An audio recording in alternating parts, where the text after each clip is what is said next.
Кеше 26 қаңтар күні президентіміз Конституциямызға заң мен тәртіп реформасын енгізу туралы айтты.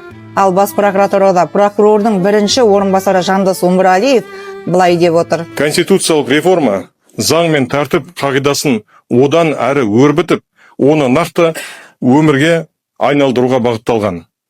Мемлекет басшысының бастамасымен басталған бұл реформаның құндылығы тек бүгінгі күннің тұрақтылығымен ғана шектелмей, еліміздің жарқын болашағына жол ашатын стратегиялық шешім екендігінде.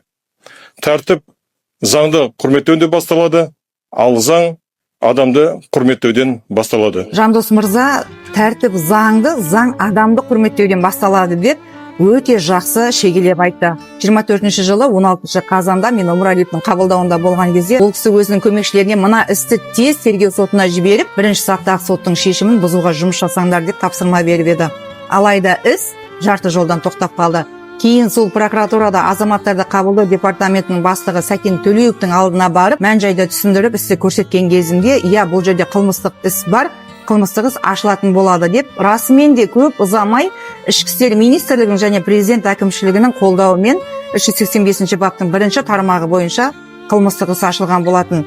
Кейін ол да белгісіз күштердің себебімен іс бұрмаланып кетті.